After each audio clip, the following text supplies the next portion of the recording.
Muy buenas noches. Nuevamente agradecemos a la empresa Endomédica por este seminario con el tema de pruebas no invasivas para el diagnóstico de Helicobacter pylori. En esta ocasión, nuestro invitado es el doctor José María Remes Troche, director del Instituto de Investigaciones Médico-Biológicas de la Universidad Veracruzana de Veracruz, México. Doctor, bienvenido. Buenas noches. Hola, buenas noches, Lili. ¿Cómo estás? Gracias por la invitación a participar en este programa de capacitación y educación médica continua, estos seminarios online de Endomédica. Y en esta ocasión hablar de las pruebas no invasivas para el diagnóstico de Helicobacter pylori, cuáles serían las recomendaciones prácticas en este 2023. Y verán que a lo largo de la charla, a pesar de que es una prueba que tiene con nosotros desde hace mucho tiempo, sigue siendo una prueba estándar de oro validada por los nuevos consensos y las nuevas guías. O sea, esta es una prueba que sigue estando vigente el día de hoy. De tal manera que, si me permiten, voy a compartir mi pantalla para que yo pueda entonces iniciar con esta presentación que me han amablemente pedido, ¿no? La idea en los siguientes minutos va a tratar de ser que pueda yo revisar, pero también hacer una revisión un poco histórica de estas pruebas. Y sí me gustaría, por el tipo de audiencia y por la gente que tenemos conectada, a lo mejor dar unos comentarios respecto a el diagnóstico y el tratamiento actual de Helicobacter pylori, ¿no? Este es un poco la agenda, la introducción, las recomendaciones de cada una de estas pruebas. Esta es una prueba que nosotros desde hace más de 15 años hemos venido utilizando y tenemos por ahí un estudio de validación en población mexicana. Y les comentaba también la oportunidad de agregar ahí algunas recomendaciones sobre el tratamiento actual del Helicobacter. Y partamos de esta información que para todos ustedes es conocida. Sabemos que el día de hoy, esta es una imagen, una gráfica de la epidemiología de Helicobacter pylori hace más de 20 años. Desde entonces, sabemos las cifras estimadas por el CDC, que hasta 2/3 partes de la población mundial están o estamos infectados o hemos estado expuestos a Helicobacter pylori. Esto, cuando uno revisa la información más reciente, y les voy a presentar dos estudios epidemiológicos vigentes. Este primero, publicado hace 3, 4 años, sería como la prevalencia actualizada. Si lo comparamos con lo que se reportaba hace 20 años, pues no ha cambiado mucho. Estamos hablando de que en algunas zonas geográficas el Helicobacter pylori está presente en más del 70% de la población. Vean cómo en México, aunque bajó un poco en las últimas décadas, nuevamente empezamos a tener un incremento. Hablamos de que el 60-70% de la población mundial sigue estando infectada por este patógeno, ¿no? Este otro estudio, bueno, y este es un poquito el resumen, nada más para destacar cómo los países o las zonas geográficas de mayor prevalencia, que son África, Latinoamérica y Oceanía, pues son las zonas donde aún las condiciones higiénico-dietéticas de potabilización de agua y de exposición medioambiental siguen siendo deficientes cuando se compara, por ejemplo, con la prevalencia de Estados Unidos y de Europa. Las prevalencias ahí siguen siendo muy bajas, y hablar de prevalencia en el contexto del Helicobacter va de la mano con el tratamiento. Zonas de baja prevalencia, el abordaje es diferente a lugares como nuestro país, donde tenemos prevalencias tan altas y seguimos unas guías que tenemos que ir adecuando. Y este otro estudio me pareció muy importante mencionarlo, como en niños, este es un estudio del 2022, la prevalencia sigue estando después de los 8 años, empieza este incremento, esta exposición, y vean cómo entre el 40 y el 60% de los niños o de los sujetos menores de 18 años ya se han expuesto a Helicobacter.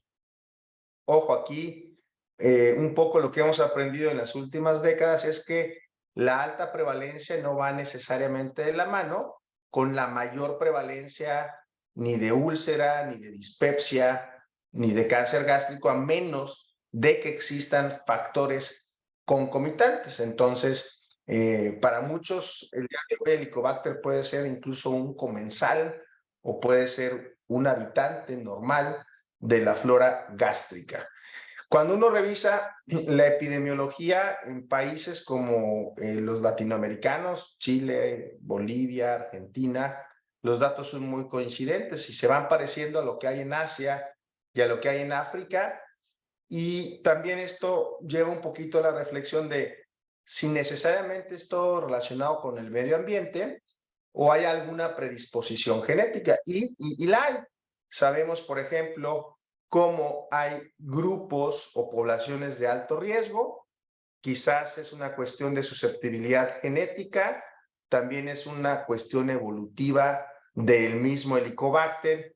Y vean cómo en poblaciones en Alaska, en el norte de la Unión Soviética, en Oceanía, en los indios Pima, en la costa del Pacífico, hasta llegar, por ejemplo, a Chile, son de esas poblaciones donde hay mayor riesgo. Curiosamente, uno debería de pensar entonces en que no es nada más una cuestión ambiental, sino también genética. Y traigo a colación esto porque en México está documentado desde hace mucho tiempo cómo en momias precolombinas, este es un estudio publicado por un grupo muy importante en la UNAM, estas momias que se estudiaron en alguna parte del centro norte del país, la histología de estas biopsias con técnicas de biología molecular pudo obtener una secuencia de Helicobacter pylori y curiosamente esta secuencia es muy parecida a los helicobacters que se encuentran en Asia, en África y en el norte de América. Pareciera, y esto es muy interesante, pareciera que esa migración que proviene de Euroasia a través del estrecho de Bering, que estos habitantes pues no venían solos, venían con su helicobacter en la cámara gástrica y de ahí se diseminó. Entonces, es un dato interesante porque explica, les decía, esta situación de que la enfermedad o el patógeno ha estado presente con nosotros desde hace mucho tiempo. Les muestro algunos estudios de prevalencia, como en el 2005, a partir de los 7, 8 años, empieza a aparecer la prevalencia y se dispara hasta ese 70-80%. Cuando compara uno los estudios epidemiológicos en 2 décadas diferentes, la tendencia es similar. Pareciera que en la década de los 90, principio del 2000, hubo un descenso en un 10%. De ese 70-80% logramos bajar a un 60%, pero seguimos teniendo prevalencias muy variables y esto es muy parecido en el norte, el centro y el sur. Cuando nos comparamos, les decía yo, con lo que pasa en Latinoamérica, pues realmente es muy similar, ¿no? La prevalencia en todo el continente anda entre los 60 y 80%, tanto en población adulta como en población infantil. Habiendo dicho esto, creo que es muy importante también situarnos en esta pregunta que nos hacen muchas veces los pacientes, es si todos los helicobacter se tienen que tratar. Creo que la respuesta es compleja, pero es no. Los pacientes que tienen que recibir tratamiento con helicobacter, los vamos a mencionar un poquito más adelante, son sujetos que desarrollan lesiones erosivas, como una úlcera gástrica, una úlcera péptica, o lesiones premalignas, o que quizás tengan un factor de riesgo heredofamiliar. Y luego hay un grupo de pacientes sintomáticos en una zona gris donde hay muchísima discusión si los pacientes con síntomas de dispepsia, sin una lesión histológica franca o de riesgo, vale la pena o no tratarlos. Y esto es muy simplista. Tratar a todo el helicobacter, tendríamos que pensar que tendríamos que erradicar el helicobacter en el 80% de la población mexicana. Esto no es ni costo benéfico ni costo efectivo, y quizás con las altas resistencias bacterianas sería pues un fracaso. El reto es en estos países de alta prevalencia, cómo o a quién poder tratar. Entonces, esta es una caricatura que ilustra muy bien esta miriada de síntomas o miriada de posibilidades donde un sujeto que se expone a Helicobacter pylori, el 80% de los mexicanos, podemos desarrollar una infección aguda. Una gran cantidad de sujetos iremos a este tipo de infección asintomática donde quizás ni siquiera hay un daño histológico, pero sí identificar que hay dos vías o dos caminos que van a volverse en algún punto indicaciones para erradicar el Helicobacter. Una infección crónica que va hacia el camino de una gastritis predominantemente antral, un estado de hipersecreción ácido que puede condicionar enfermedad acidopéptica, específicamente úlceras gástricas y duodenales. Pues estos pacientes sin duda van a tener que recibir tratamiento. Algunos otros pacientes irán a una infección más crónica, donde se desarrolla atrofia gástrica, el extremo opuesto, un estado de atrofia y de hiposecreción, que de acuerdo a factores sinérgicos, factores concomitantes, la alimentación, el tabaquismo, otros cocarcinogénicos, podrán llegar a esta lesión que es la metaplasia intestinal, y de acuerdo a la cascada de Pelayo Correa, sí se identifica que hay un grupo de pacientes que pueden seguir esta secuencia de metaplasia, displasia y cáncer gástrico. En el medio, en el margen, quedará un grupo de pacientes, los menos frecuentes, que pueden desarrollar neoplasias linfoproliferativas gástricas, específicamente el linfoma MALT. Entonces, si tomamos un 100% de sujetos realmente, la gran mayoría estaremos aquí como asintomáticos y tendremos que entonces ofrecer tratamiento de erradicación a aquellos que tengan úlcera gástrica, úlcera duodenal, metaplasia intestinal, gastritis folicular y una serie de indicaciones que son las que nosotros en México, en un país de alta prevalencia, de acuerdo a nuestros guías y nuestros consensos, recomendamos. En México, ¿a quién se le recomienda erradicar? Pacientes que tienen úlcera péptica. Pongo en rojo esto que son todavía zonas de debate. Si los pacientes con dispepsia, síntomas de dispepsia no investigada o dispepsia funcional, tendríamos que erradicarlos. O pacientes diagnosticados por Helicobacter sin síntomas, por ahí, dependiendo de la zona del mundo en donde estemos, hay recomendaciones como todo el Helicobacter se tiene que tratar. Si estamos en un país de baja prevalencia y es menos del 15%, quizás sea una medida costo-benéfica. Otras indicaciones está el antecedente de úlcera, los linfomas, los antecedentes familiares de primer grado, la atrofia gástrica, la anemia ferroprénica de causa no aclarada y algunas otras situaciones que se ha demostrado que pueden estar relacionadas como púrpura trombocitopénica o deficiencia de vitamina B12 inexplicable. Entonces, para llegar a esto, para llegar a dar la indicación de erradicar, pues tengo que buscarlo. Y entonces, ¿en quién lo voy a buscar? ¿En toda la población o en sujetos que tienen factores de riesgo o en sujetos que tienen enfermedades claras? Y el mejor ejemplo, y esto les decía, es una indicación donde en México nuestro consenso es una recomendación dividida. Hay gente que va en favor de a todos los pacientes con dispepsia buscar Helicobacter. Hay Helicobacter pylori positivo, erradicarlo. Si los síntomas mejoraron después del tratamiento de erradicación, esto se llamaría dispepsia por Helicobacter pylori, no dispepsia funcional, pero esto implicaría tratar a todos los pacientes con dispepsia y Helicobacter. Y hay otra escuela, otra tendencia donde no se erradica Helicobacter pylori, aunque haya síntomas de dispepsia, porque los números necesarios a tratar son muy altos. Tendríamos que tratar uno en cada 14 o 15 pacientes para que el síntoma de dispepsia mejorara. Pero quitando eso, creo que me quedaría yo con las indicaciones claras que les acabo de mostrar.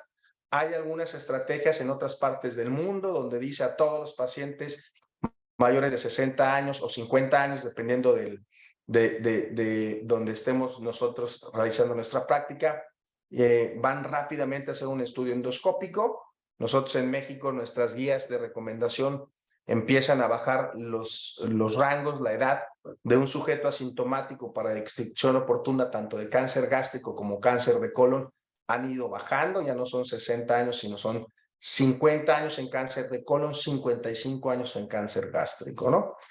Y entramos a esta parte de cómo hacer el diagnóstico. Evidentemente, tenemos una gran cantidad de opciones de pruebas diagnósticas. Esta es una revisión muy reciente. El que esté interesado, ahí les dejo la referencia. Un poco de la evolución de los métodos diagnósticos, la sensibilidad y la capacidad que tienen todas estas pruebas. A grandes rasgos se dividen en métodos invasivos. Un método invasivo se refiere a un estudio endoscópico, donde por la presencia de síntomas o factores de riesgo, tendría que tomar yo una biopsia. Esa biopsia puedo o no hacer una prueba de ureasa rápida, una prueba donde en el momento veo si está presente o no el Helicobacter mediante este cambio de color a través de la degradación de la urea por la ureasa del Helicobacter. Pero finalmente el diagnóstico o el estándar de oro sería esa biopsia, donde además de decirme que hay Helicobacter, me da el dato histológico que se puede convertir en una indicación. Gastritis folicular, gastritis atrófica, metaplasia intestinal, úlcera gástrica, presencia de un linfoma, se vuelven indicaciones claras. El punto es que pues no todos los pacientes van a ser candidatos a métodos invasivos. Por otro lado, vienen las pruebas no invasivas, donde destaco y se pondera siempre aquellas pruebas que tienen mayor sensibilidad, especificidad, y ahí es donde las pruebas de aliento, las pruebas del test de urea en el aliento, ya sea con carbono 13 o carbono 14, la desventaja del carbono 14 es que es un radioisótopo, el riesgo de radiación, aunque es una cantidad ínfima, pero estaría contraindicado, por ejemplo, en mujeres embarazadas o en niños. Se vuelve una prueba no invasiva o un método indirecto, lo vamos a mencionar más adelante. Después vendría la detección de antígenos fecales en heces, quizás como esa segunda prueba no invasiva con buena sensibilidad y especificidad. Las pruebas serológicas, que realmente su utilidad o su recomendación es únicamente para estudios epidemiológicos. Y yo les quiero mostrar en esta tabla un poco todas estas opciones, ventajas y desventajas, donde si bien la serología total en sangre es una prueba muy disponible de bajo costo, la sensibilidad y especificidad no es tan buena como lo que obtenemos con las pruebas como las pruebas de aliento, carbono 3 o carbono 14, sensibilidades, especificidades y valores predictivos muy altos, cada vez están más disponibles, el costo es variable, y la capacidad o la certeza diagnóstica que nos brindan los antígenos fecales monoclonales es muy parecido. Quizás el inconveniente de esta prueba es la dificultad a veces que pueda tener el paciente en recolectar la materia fecal, llevarla al laboratorio. De todas formas, estas dos pruebas tienen un rendimiento similar, pero la facilidad de poder hacer una prueba de aliento la pone como esa gold estándar. Abajo vean que tanto la prueba de ureasa rápida, la histología y el cultivo, pues son pruebas que necesita uno tener un estudio endoscópico. Un poco el concepto de la prueba de aliento con carbono 13 o carbono 14 es considerar que el Helicobacter produce una enzima que es la ureasa. El Helicobacter dentro de su metabolismo es un patógeno, es una bacteria que necesita de la urea para mantener muchas de sus funciones y de sus ciclos vitales. Entonces, si yo ingiero una cápsula o una molécula a la cual está pegada el carbono 13 o el carbono 14 y la urea, en el momento en que estas partículas, estas tabletas o esta suspensión entra en contacto en el estómago y está presente el Helicobacter que produce esta enzima que es la ureasa, pues entonces por un proceso de escisión enzimática liberará la urea y liberará el carbono marcado. En este caso, este carbono sale unido al dióxido de carbono, entra a la circulación, llega al alveolo y yo lo puedo recuperar en el aliento.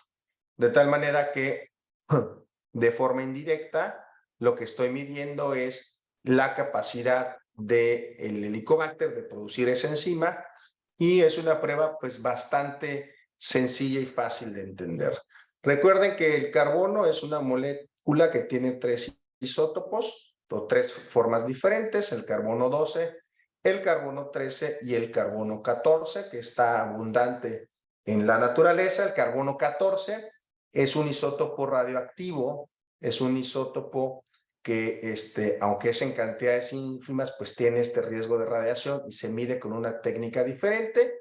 El carbono 13 es mucho más estable y por técnica de espectrometría se puede determinar la concentración de carbono en el aliento de un sujeto, volviéndolo así como una prueba indirecta. Cuando uno revisa, porque hay disponible comercialmente tanto pruebas de carbono 13 como de carbono 14, ¿cuál es mejor? Hay muy pocos estudios, pero encontré este estudio, un estudio francés que demuestra cómo la prueba de carbono 13, la prueba de aliento con carbono 13, cuando lo comparamos con las pruebas de carbono 14, tienen un rendimiento 15-20% mayor que lo que puede brindar las pruebas de carbono 14. Entonces, además de que es una prueba no radioactiva con un riesgo muy bajo, la prueba de carbono 13 tiene mejor sensibilidad y especificidad diagnóstica. Tengo un par de referencias que son las bases para poder mostrarles conforme a lo que dicen las guías mexicanas y el último consenso, el consenso de Maastricht 6 publicado en el 2022, cuáles son las recomendaciones para cada una de estas pruebas. Nuestro consenso mexicano, aún vigente, publicado en el 2018, dice en su enunciado número 12 que la prueba no invasiva más sensible y específica para el diagnóstico de infección por Helicobacter y confirmación de la respuesta al tratamiento, esta es otra indicación absoluta de una prueba no invasiva, es demostrar erradicación, es la prueba de aliento con urea marcada o como alternativa la prueba con anticuerpos monoclonales MS. Esta recomendación es una recomendación alta, es la que trabajamos y es la que posiciona que la prueba de aliento con carbono 13, la prueba de aliento de urea marcada, debe de ser esa prueba de estándar de oro. Para estudios epidemiológicos se recomienda la detección de anticuerpos ante Helicobacter, pero nada más, y esto es extraordinariamente importante. Muchos de los pacientes llegan con un diagnóstico de infección por Helicobacter con una serología. La mayor parte de estas serologías son inmunoglobulinas G, es un marcador de infección pasada. Ahora hay algunas pruebas que permiten detectar inmunoglobulina M, pero realmente no existe ninguna recomendación para que a partir de una prueba serológica establezcamos un tratamiento terapéutico. Entonces, coincide tanto las guías mexicanas como las guías globales que la serología únicamente tiene la utilidad para estudios epidemiológicos. Consideraciones importantes cuando uno realiza una prueba de aliento es la suspensión de antibióticos, considerar ahí al bismuto como un antibiótico, hay que suspenderlo por lo menos unas 4 semanas previas, perdón, y en el caso de los IVPs, suspenderlo por lo menos 2 semanas. Esto con la finalidad de disminuir el porcentaje de falsos negativos. Entonces, después de un tratamiento de erradicación, suspendemos el IVP por lo menos 2 semanas y entonces hacemos nuestras pruebas no invasivas. Cuando se hace una endoscopía, y esto es hablar un poquito de las pruebas invasivas, la prueba rápida de urease es una prueba de primera línea. Sin duda, el diagnóstico histológico es lo que confirma no nada más la infección, sino el daño histológico que les decía yo, se va a acabar convirtiendo en algunos pacientes en la indicación.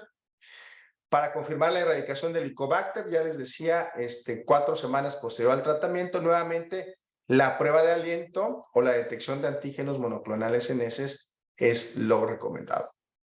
Les quiero mostrar a continuación, y este es para los que estén interesados, el consenso más actual sobre diagnóstico, tratamiento y epidemiología del Helicobacter pylori, el consenso de Maastricht 6 publicado en septiembre del 2022.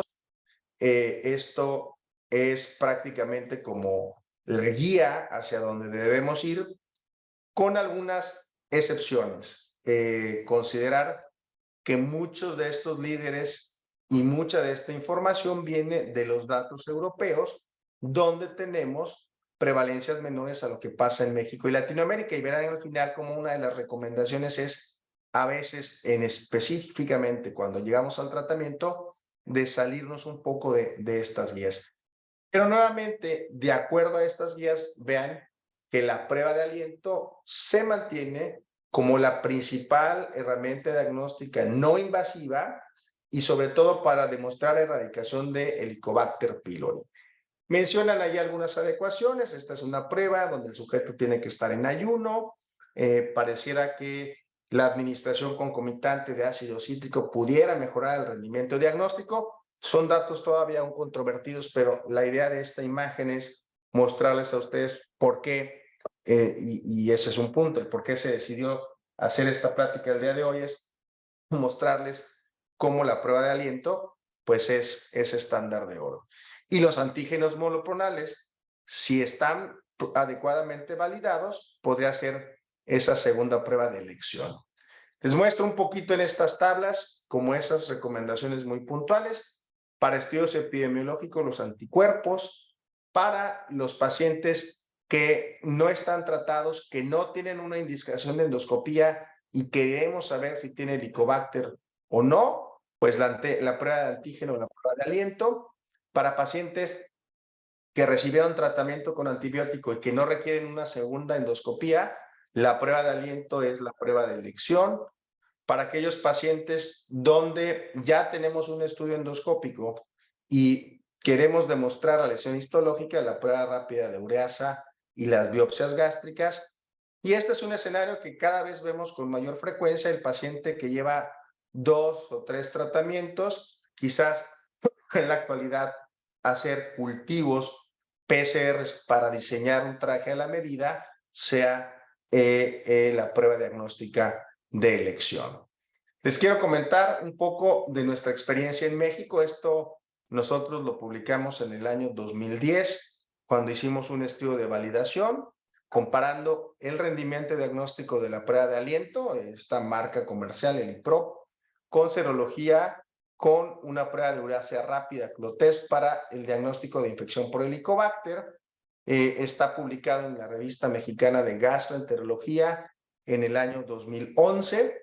Este trabajo realizado en el Instituto de Investigaciones Médico-Biológicas, lo que hizo fue evaluar a 20 controles sanos y más de 80 pacientes con síntomas dispépticos que se sometían a una prueba de aliento basal sin antibióticos, sin IVPs en las semanas previas, una prueba de serología, y posteriormente todos iban a una endoscopía tomando las biopsias de acuerdo al protocolo de Sydney y una prueba rápida de CLO-TEST, de tal manera que nuestro estándar de oro era la histología con la tinción de Giemsa, y evaluamos cuántos de los pacientes y cuántos de los sujetos sanos tenían estas pruebas positivas. Este es el dispositivo que sigue siendo válido comercialmente en México. Tenemos esta capsulita que es la que contiene la urea marcada con carbono 13. El sujeto la ingiere. Minutos después, a través de una tarjeta lectora, el paciente sopla en un dispositivo que lo que hace es que capta el dióxido de carbono y las moléculas de carbono 13 que puedan venir exhaladas por la degradación previa de la ureasa del Helicobacter en el estómago, y se mete a este lector. Este es un lector de espectrofotometría, donde de acuerdo a las densidades que mida, si esta densidad está por arriba de 50, es un paciente positivo. por debajo de 25 es un paciente negativo, y tenemos algunos casos limítrofes, es extraordinariamente raro, pero esto es lo que nos da la prueba de aliento. Esto les decía yo que los comparamos con las biopsias. Tuvimos un total de pacientes, les decía yo, más de 100 pacientes, donde vean cómo en ese momento la mitad de los voluntarios sanos, la mitad de los pacientes con dolor epigástrico, el 80% de los pacientes con náuseas y el 55% de los pacientes con saciedad tuvieron una prueba positiva para el Helicobacter, el reflejo de la epidemiología del Helicobacter en México. Y lo interesante aquí fue que cuando lo comparamos con nuestra línea de referencia, que fue la biopsia, la prueba que tuvo el mejor rendimiento diagnóstico con un área bajo la curva cercana al 95 fue la prueba de aliento, seguida de esta prueba que fue la prueba de ureasia rápida y seguida de la serología. Y ven en esta tabla cómo en nuestra población de validación, la sensibilidad, la especificidad, los valores predictivos positivos y negativos fueron por arriba del 95%, lo que da una precisión diagnóstica cercana al 97-98%, ¿no? Entonces, un poco mostrarles cómo, a pesar de que esta tecnología tiene más de 15 años con nosotros, pues sigue siendo una prueba bastante útil, una prueba de rutina para nuestros pacientes que llegan ya sea a un diagnóstico no invasivo o a demostrar erradicación después de tratamiento de Helicobacter. No es el objetivo de la charla, pero sí me gustaría comentar con ustedes rápidamente, y estos son, cada vez que hablamos de Helicobacter, hay muchas preguntas de cuál es el mejor tratamiento o cuáles son las guías de tratamiento. Hay muchas opciones de tratamiento, hay esquemas que van desde terapias triples, cuádruples, secuenciales, con bismuto, con quinolonas de rescate, tratamientos adyuvantes, y les quiero comentar antes de terminar qué es lo que o cómo ha venido evolucionando. El tratamiento convencional, el tratamiento estándar, que es la administración de un IVP más amoxicilina 1 gramo 2 veces al día, más claritromicina 500 miligramos. Esta es la terapia estándar. El día de hoy tiene una eficacia que está por debajo del 80%. Esto en parte por las resistencias bacterianas y por la falta de apego al tratamiento en México. Entonces, estos esquemas se han venido modificando y estamos todavía en la búsqueda de un esquema que se pueda aplicar en México con una tasa de erradicación que ojalá fuera más del 80%. Esa segunda opción son estas terapias que se llaman cuádruples, donde además del IVP, la combinación de tetraciclina, subcitrato de bismuto y metronidazol se ha vuelto en algunas partes del mundo y pudiera ser el tratamiento recomendado en México si tenemos disponible tetraciclina como la terapia de elección.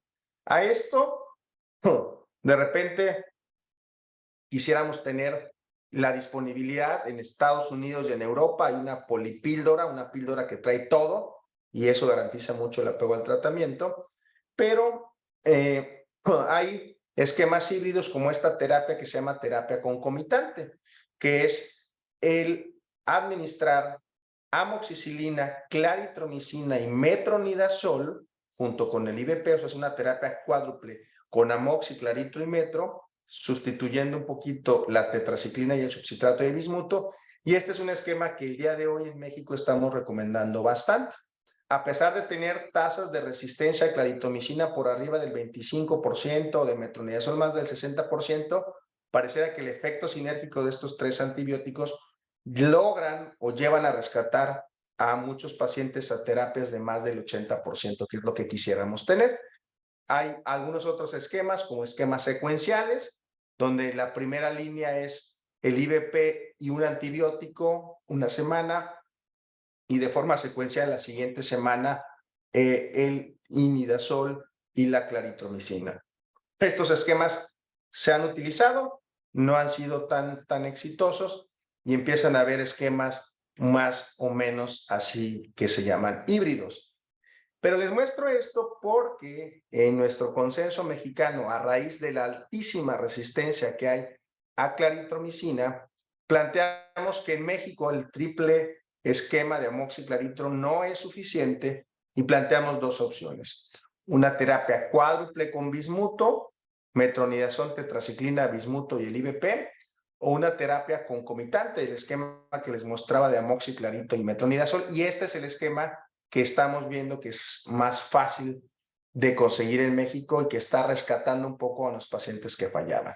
Si estos pacientes no responden, quizás más que pensar en una segunda o tercera línea, valdría la pena valorar la posibilidad de la susceptibilidad antimicrobiana. Esto no está fácil, no está disponible en todas partes de México, los cultivos o la PCR. O entrar a esquemas de rescate donde la opción que propone actualmente Maastricht 6 no nos va a ayudar mucho en México. ¿Por qué? Yo les muestro aquí que en la recomendación actual de Maastricht es si falla una terapia cuádruple con bismuto o una terapia concomitante, lo que recomendamos en México, la segunda línea tendría que incluir levofloxacina. Lamentablemente, las resistencias a levofloxacina en México están por arriba de lo que se reporta en otras partes del mundo y quizás no está resolviendo mucho. Aquí ya vienen otras opciones nuevamente donde la determinación a través de cultivo o de pruebas de biología molecular, la susceptibilidad, o migrar un poco a otras opciones que son cambiar el medicamento que suprime el ácido. El día de hoy estamos en el inicio de la era de los medicamentos que se llaman PCABs, los inhibidores competitivos del potasio, donde vonoprazan, tegoprazan, fuxoprazan son esas moléculas que pareciera que suprimiendo más el ácido, quizás esos esquemas de amoxiclaritromicina pudieran ser más o menos efectivos.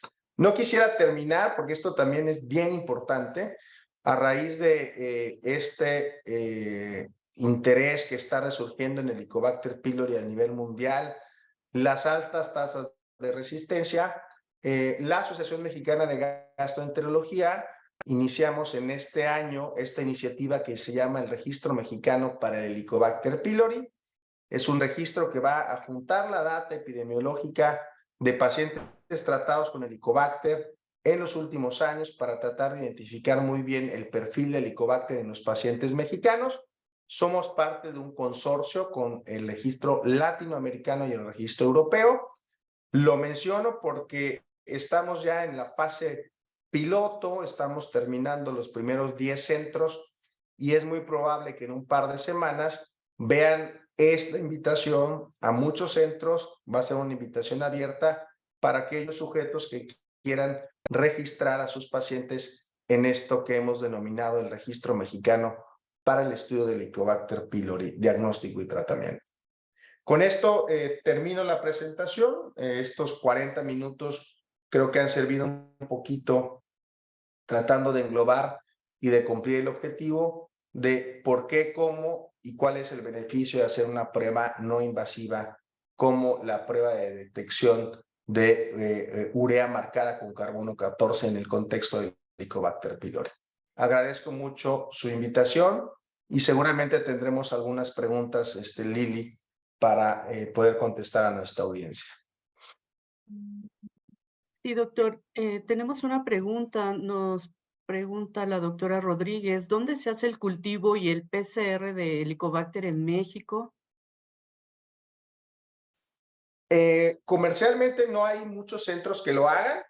Sí sé que en algunos hospitales de la Ciudad de México, en algunos laboratorios especializados, en Monterrey, en Guadalajara, nosotros aquí en Veracruz trabajamos con una unidad de biología molecular que está en el hospital universitario, pero es una pregunta muy buena porque siempre nos las hacen, lo recomendamos, pero no está disponible para muchos de nuestros pacientes, ¿no? Entonces, yo le recomendaría a la doctora que se acercara con sus especialistas gastroenterólogos e infectólogos que pudieran ayudarnos un poquito a esto.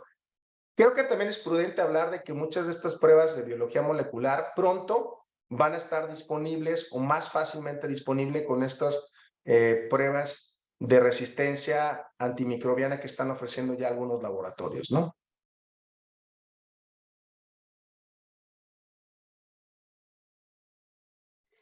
Perdón, pregunta por Facebook. Si no se detiene la toma del IBPS unas semanas antes de la prueba de aliento, ¿qué probabilidad existen de que obtengamos un falso negativo o positivo? Lo más probable es que sea un falso negativo. Sí está documentado que hasta un 15-20% de los pacientes que están tomando el IBP pueden tener, y que el estar tomando el IBP hace que el Helicobacter migre un poco más al fondo de la cripta o de las foviolas gástricas, y entonces podemos estar no detectándolo. Entonces, la recomendación es muy importante. O sea, por lo menos 2 semanas el paciente tenemos que tener la certeza de que suspendió el IBP. Otra pregunta. ¿Uso de probióticos concomitante o al término del tratamiento de Helicobacter pylori? Sí, no, ¿por cuánto tiempo? Esa es una pregunta importante. Hay evidencia y la pregunta, así como lo plantea, esa es la respuesta. Se ha recomendado el utilizar algunas cepas de probióticos como forma concomitante, no tanto para aumentar la erradicación. Se aumenta la erradicación porque lo que hace el probiótico es que disminuye mucho los efectos secundarios, sobre todo la náusea, el dolor, la distensión abdominal y en algunos casos la diarrea, que son causas de que el paciente suspenda. Disminuye mucho con la administración de probióticos. El gran problema es que en los tratamientos que tenemos hoy, los sujetos tienen que estar ingiriendo 14, 16 tabletas al día y agregar un probiótico, además de que aumenta el costo, es más medicamentos y mayor probabilidad de que el sujeto no se adhiera. Pero sí hay evidencia al respecto. En algunas cepas probióticas, algunos lactobacillus GG, lactobacillus rhamnosus tienen esa evidencia, ¿no? Recomendación de terapia cuádruple con doxiciclina 100 mg 1x2, metronidazol, IBP y bismuto en su experiencia. O sea, por ejemplo, aquellos pacientes que de repente documenten alguna alergia a alguno de los antibióticos, doxiciclina es finalmente un medicamento como como la tetraciclina. Nosotros hemos utilizado doxiciclina en esa dosis con un porcentaje de erradicación bastante bueno. El problema a veces es conseguir tanto la tetra como la doxiciclina en esas dosis, pero sí, es un esquema y es una opción bastante útil, ¿no? Utilidad de la determinación de antígeno de Helicobacter pylori en heces para el DX de enfermedad. O sea, lo que detecta el antígeno fecal igual es una prueba no invasiva. No detecta enfermedad. Para detectar enfermedad tendríamos que hacer un estudio endoscópico, ¿no? Pero lo mencioné yo, quizás el rendimiento diagnóstico es muy similar a la prueba de aliento, aunque técnicamente para algunos pacientes es más complicado, ¿no? Pero es la misma indicación que las pruebas de aliento, ¿no? Demostrar infección. Para hablar de enfermedad tendremos que ver si el paciente tiene síntomas o lesión histológica y documentar erradicación.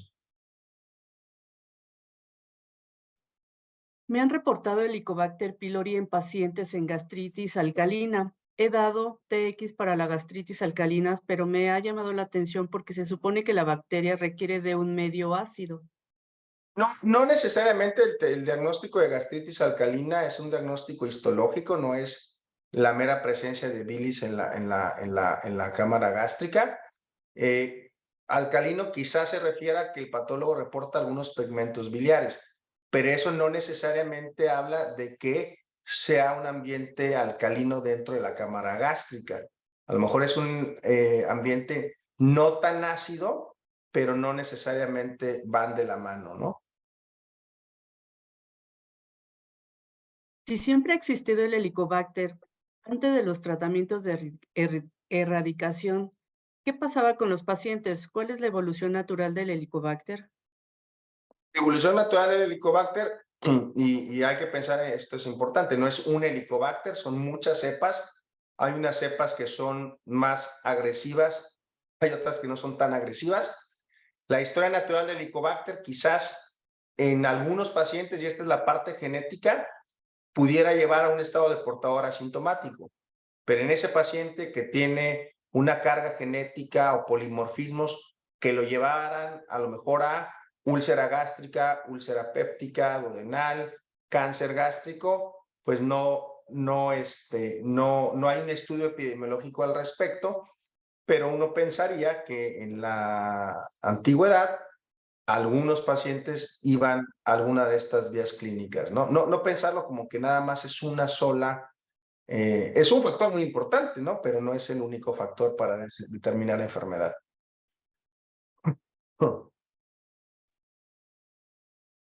Doctor, creo que es la última pregunta que hay.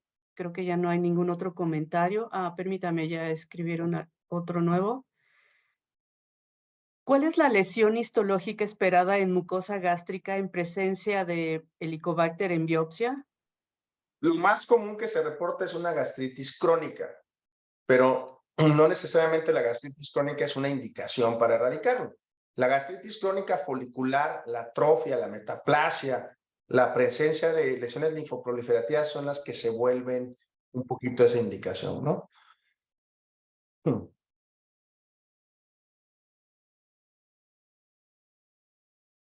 Se recomienda erradicar Helicobacter el en maltoma, Helicobacter en maltoma. Ajá. efectivamente, esa es una indicación absoluta. ¿Y cuál es la lesión histológica esperada en... creo que esa ya se la había leído, ¿verdad, doctor? ¿Cuál es la Sí, lesión histológica esperada en mucosa gástrica en presencia de Helicobacter en biopsia? sí, Lili. Sí, pues creo que ya no hay más comentarios, doctor. Ya, otra, disculpe. En pacientes con AINES y Helicobacter se recomienda también el tratamiento de O sea, cada paciente, erradicación. el consumo concomitante de AINES, de aspirina, de esteroides, siempre y cuando exista una lesión de tipo ulcerativo, la indicación va a estar. Efectivamente, si es un paciente que además tiene AINES, lo que vuelve a dar o lo que indica la erradicación es la presencia del Helicobacter per se. Lo que menciona esta pregunta también es que son pacientes que tienen más riesgo de que las úlceras recurran. Entonces, todos los pacientes con enfermedad ácido péptica, además de tener factores como el consumo de este tipo de medicamentos y tienen Helicobacter, se van a tener que erradicar. La respuesta es sí. ¿Hay algún IBP mejor que otros en los diversos esquemas del tratamiento de Helicobacter? Lo que se recomienda son dosis dobles, dosis altas. Sí se ha documentado más que los IBPs. Yo ya les mencionaba que viene una nueva clase terapéutica que se llaman PCAPs. Sí se ha documentado que a mayor supresión ácida, mayor probabilidad de erradicación. Pero si utilizamos IBPs convencionales, habrá que utilizar la dosis doble de ese IBP, ¿no? ¿Ha tenido alguna experiencia entre la presencia de una dermatosis tipo rosácea e infección por HP detectada por prueba de aliento? Yo directamente no es una indicación que me llegue a mí frecuentemente. Sí conozco trabajos, sí conozco algunos dermatólogos para esta dermatosis que es la rosácea, donde está documentado, al igual que otras manifestaciones como la púrpura trombocitopénica idiopática o la deficiencia inexplicada de vitamina B12, que si está presente el Helicobacter pudiera ser una opción terapéutica. Yo no tengo experiencia al respecto, pero sé que hay sobre todo algunos dermatólogos que dentro de su abordaje diagnóstico y terapéutico de rosácea de difícil manejo, acaban recomendando este tratamiento, ¿no? Creo que es la última pregunta, doctor. Le agradecen Muchas que, gracias, Lili. que haya contestado todas esas preguntas y comentarios. Y bueno, creo que ya no hay más preguntas, doctor. Y antes de terminar, Agradecemos a Endomédica y a Quibion por permitir realizar estos seminarios en línea y pues especialmente a usted, doctor. Gracias por aceptar dar esta charla. Le agradecemos mucho, doctor. Muchas gracias, Lili. Pues si no hay más, pues nos despedimos hasta la próxima Hasta la sesión. Muchas próxima gracias, sesión y doctor. que estén Buenas muy noches a bien. todos. Gracias por asistir. Hasta luego. Muchas gracias, doctor. Buenas noches.